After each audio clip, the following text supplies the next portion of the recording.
Este programa é livre para todos os públicos.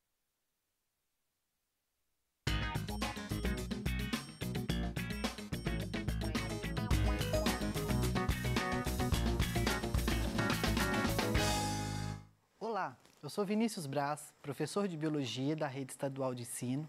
Estou hoje com você, aluno do primeiro ano, para a nossa primeira aula de Biologia nesse período de pandemia.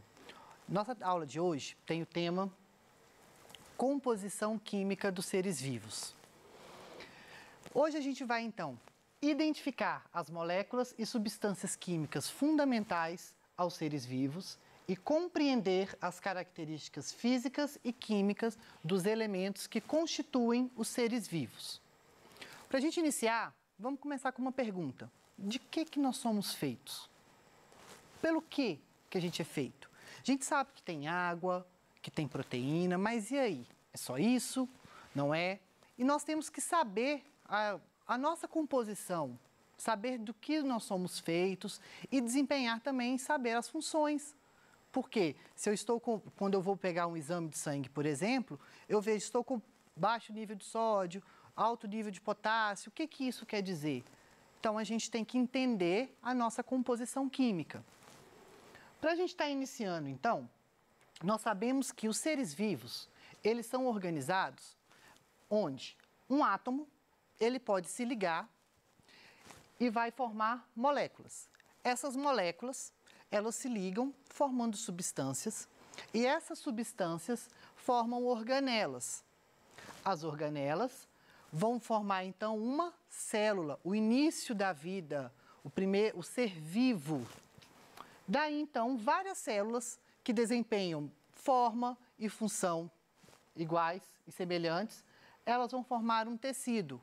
Vários tecidos vão formar um órgão, vários órgãos vão formar sistemas, vários sistemas vão formar um indivíduo.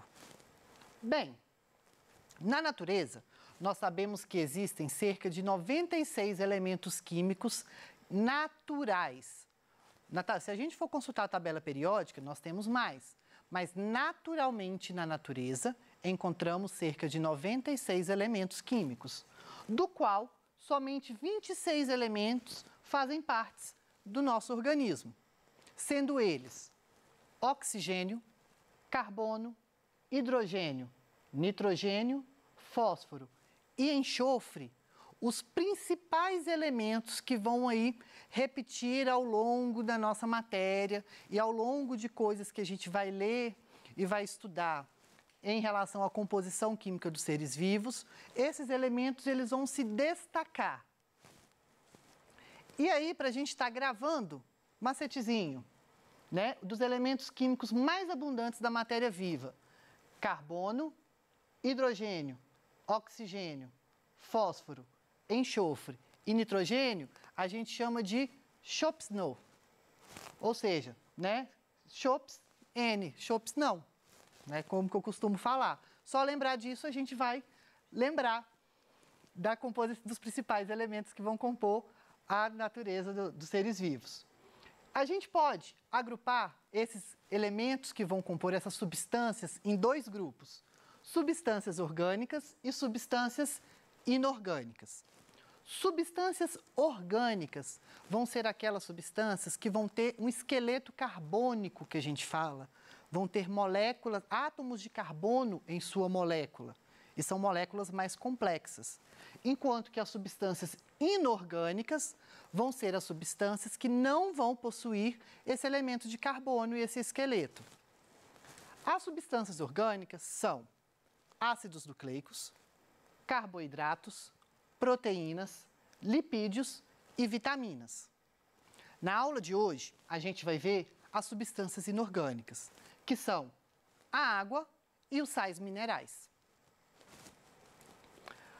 Se a gente for traduzir matematicamente isso, se a gente pegar então esse gráfico, essas substâncias que vão compor o nosso corpo, a maior parte dela vai ser água, seguido então de proteínas, os lipídios, carboidratos, ácidos nucleicos e outras substâncias que são as vitaminas e os sais minerais.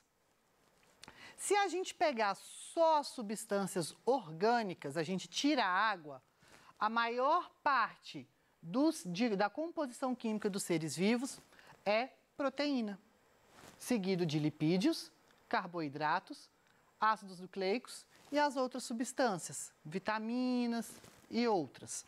Quando eu falo em nossa composição, na nossa aula a gente vai estar tratando de nós seres vivos e não eu ser humano, você ser humano, ou você animal e eu animal, e sim ser vivo como um todo.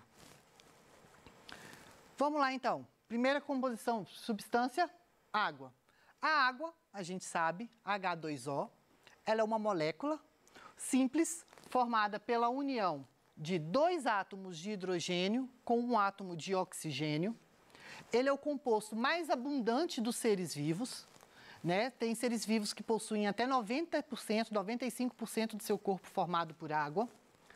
Quando a gente vai pegar espacialmente, a geometria espacial dessa ligação, ela vai formar um ângulo de 104,5 graus, tá? Isso vai permitir com que essa água tenha propriedades químicas específicas a ela. Além do que, ela é uma molécula polar. O que é uma molécula polar? Quando a gente pegar, então, essa ligação da água, a gente sabe que o oxigênio, ele vai ter 6 elétrons, onde 2 deles vão estar encarregados de ligar com o hidrogênio. Obviamente, um com cada um. Sobrando-se, então, 4. Esses 4 elétrons, eles vão ficar nessa região aqui. Isso, então, faz com que ocorra o quê? Um acúmulo de carga negativa para essa região. Daí a gente fala que ela é uma molécula polar. Ela vai ter um polo positivo, que vai ser essa extremidade onde ficam os hidrogênios, e o polo negativo, a extremidade onde ficam os elétrons do oxigênio. Devido, então, a essa polaridade da água, ela vai fazer com que atraiam mais moléculas de água e, com isso, formem ligações específicas chamadas de ligações de hidrogênio. É isso que vai permitir com que a água tenha essas propriedades, tensão superficial, a coesão. E essas ligações, elas são ligações bem fraquinhas. E ao mesmo tempo que ela é bem fraca, que eu posso romper ela a qualquer momento, elas vão ser feitas naturalmente na mesma velocidade com que se quebram. Daí, então, essa propriedade. E essas propriedades específicas, elas vão surgir através da atração entre cargas opostas, entre as moléculas de água. Como eu falei, sempre o polo negativo vão sofrer atrações com o polo positivo de outra molécula de água, tá? Qual que é a importância da água para nós seres vivos? A água a gente sabe que é um solvente universal. Ela tem a capacidade de dissolver a maioria das substâncias do nosso universo. E com isso, a gente fala que todas as substâncias que possuem, né, que vão se misturar com a água, que vão se dissolver com a água, a gente fala que são substâncias hidrofílicas, ou seja, elas têm afinidade com a água. E substâncias que não possuem essa afinidade com a água, que não vão se misturar, são chamadas de substâncias hidrofóbicas. A água e o óleo. Não mistura nem se você rezar lá em cima lá. Mistura, mistura, mistura, mistura, sempre tem a separação. São substâncias o quê? Hidrofóbicas. O óleo é hidrofóbico. Mas se você misturar, por exemplo, o açúcar lá na água, misturou, ele vai se dissolver. Com isso, então, é uma substância hidrofílica. Vamos guardar que depois a gente vai utilizar isso. Ela vai participar de reações químicas, tá? Ela vai ser, além de ser um meio onde ocorrem as reações, principais reações químicas do nosso corpo, porque a água, a maior quantidade dela vai estar no citoplasma e fora da célula, tá? Ela vai ser, além de ser o local onde vai acontecer as principais reações químicas, ela pode ser um meio para que ocorra algum tipo de reação química, como é o caso das reações de hidrólise, que vão ser reações que vão ser quebra pela água. Tá? A água ela consegue ter esse poder de quebrar algumas moléculas. Ela é regulador térmico, ela vai regular a nossa temperatura, tá? Por quê? Ela possui um alto calor específico. Esse alto calor específico, gente, é a capacidade que a água vai ter de absorver e de liberar grande quantidade de calor sem variar muito a sua temperatura. Por isso que ela possui essa capacidade de regular, tá? E o suor, tá? E nós, lembrando que só mamífero tem, tá? Soa, porque glândulas sudoríparas. Elas vão ser responsáveis pela diminuição da temperatura. Então, quando eu estou lá fazendo exercício físico, a minha temperatura corporal ela vai aumentar, glândulas sudoríparas vão fazer o quê? Eliminar a água. No suor, então, vai o quê? Liberando a temperatura. Transporte de substâncias, ela vai transportar várias substâncias. Ela atua também como lubrificante, ou seja, protege, dependendo do tipo, como é o caso de nossas articulações móveis, ela vai proteger contra o impacto mecânico, contra o atrito, como é o caso aqui, ó, do líquido sinovial. O que é esse líquido sinovial? Entre as nossas articulações móveis, cotovelo, joelho, onde um osso entra em contato com outro e precisa de mover, a água, então, ela vai reduzir esse atrito. Imagina lá osso com osso, o atrito que não ia ser, o desgaste que eu ia ter. Então, isso vai fazer com que o meio fique mais fluido para que isso ocorra. E o equilíbrio osmótico, que vai regular, vai garantir a homeostase, a regulação do equilíbrio hídrico do nosso corpo. E tem alguns fatores que vão contribuir com a quantidade de água, tá? Como idade, quanto mais velho a pessoa ou ser vivo, menos água ela vai ter. A espécie, que varia mesmo de número a número, de espécie a espécie, e a atividade metabólica do tecido. Células que vão desempenhar uma maior atividade metabólica vão consumir mais água, vão ter mais água. Como é o caso, célula muscular, que vai estar lá fazendo contração muscular, ela vai ter mais água do que uma célula de tecido adiposo, que vai simplesmente armazenar gordura. Então, eu tenho aqui, olha, uma porcentagem de água de alguns organismos. Vamos pegar como base o leite. Não é um ser vivo, mas o leite ele tem 87% de água. Então, aí dá aí para a gente ter uma noção. O homem, então, tirando a água que a gente vai ingerir, né, através da água, bebendo água mesmo, e através dos alimentos, e elimina formação da urina, das fezes e da respiração, o homem é formado por aproximadamente 65%. A vaca, 52%. Rato, 67%. O alface, 95%. As águas-vivas, 90%.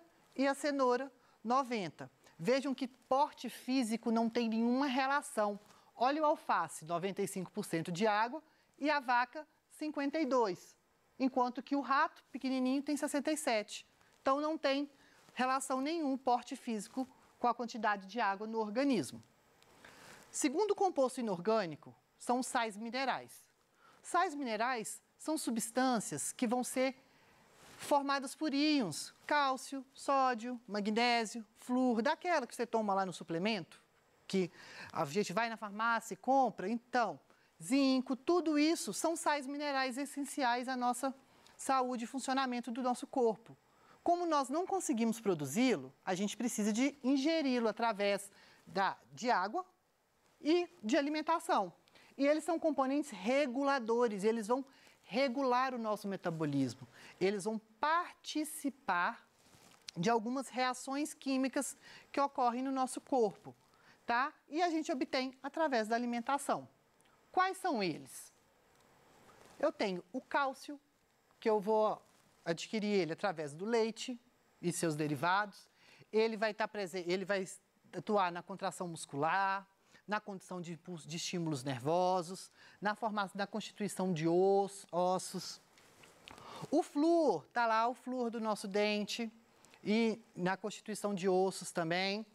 A gente obtém ele através da água, que a água é fluoretada, e também de alimentação.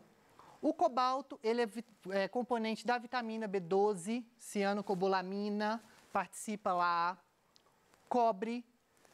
ele vai participar de uma substância onde alguns animais, uma substância escura, responsável pela troca gasosa em alguns animais, o zinco, ferro, aí na constituição da hemoglobina, proteína responsável pela condução do oxigênio no nosso corpo, o cloro, equilíbrio iônico da nossa célula, fósforo, constituição aí, ó, molécula de DNA, de RNA e dentre outras. O iodo, constituinte principal de alguns hormônios da tireoide. Enxofre, magnésio, potássio e sódio são exemplos de íons que nós vamos precisar e que são sais minerais. Um exemplo clássico de enxofre, ele é aquele constituinte de uma proteína que vai deixar o cabelinho enrolado. Então, a pessoa que tem aí o cabelinho mais enroladinho, ela vai ter mais proteína, que a gente chama de proteínas chaperonas, que ela vai dar isso. Quando eu tenho alta temperatura, eu quebro essa ligação de enxofre e o cabelo fica liso. À medida que vai esfriando, o cabelo vai enrolando de novo. Vamos fazer uma atividade do Enem. A água é um dos componentes mais importantes das células. A tabela a seguir mostra como a quantidade de água varia em seres humanos, dependendo do tipo de célula. Em média, a água corresponde a 70% da composição química de um indivíduo normal. Durante uma biópsia, foi isolada uma amostra de tecido para análise em um laboratório. Enquanto intacta, essa amostra pesava 200 miligramas. Após secagem em estufa, quando se retirou toda a água do tecido, a amostra passou a pesar 80 miligramas. Então, eu tenho a tabela lá. Peguei essa amostra, sequei ela. Então, eu tenho a tabelinha. Tecido nervoso, substância cinzenta, tem 85% de água. Tecido nervoso, a substância branca, 70%. Medula óssea, 75%. Tecido conjuntivo, 60%. Tecido adiposo, 15%. Hemácias, 65%. E os ossos, sem a medula, 20% de água. Pergunta. Baseado na tabela, pode-se afirmar que essa é uma amostra de quê, gente? Substância branca, substância cinzenta, hemácias, tecido conjuntivo ou tecido adiposo? Vamos lá. Como que a gente vai conseguir resolver isso, então? Primeira coisa, eu vou pesar as minhas amostras que eu já tenho lá. 200 miligramas e depois tirou toda a água, pesou 80. Se eu fizer essa conta, eu quero saber qual célula que é aquela a porcentagem de água que me deu lá. Eu tenho umas 120 miligramas, que é o peso da água. Então, 200 miligramas equivale, então, ao peso total da célula, 100%. 120 miligramas, eu quero saber quantos por cento que isso vai dar. Multiplico o cruzado, voltei, então, faço a continha, observo, então, que vai dar 60%. Então, eu sei que essa célula perdeu 60% do seu peso, que é relacionado à quantidade de água. Volto da tabelinha lá. Vejo, opa, qual que tem 60%? Tecido conjuntivo. O tecido conjuntivo, então, é a nossa resposta. Letra D. Reparem que essa questão, gente, olha a interdisciplinaridade. Ela é mais de matemática do que de biologia. Mas a partir dos seus conhecimentos em biologia te ajudou e te auxiliou a estar resolvendo essa questão. Bem, espero que tenham gostado e na próxima aula a gente continua com substâncias orgânicas do nosso corpo. Até mais!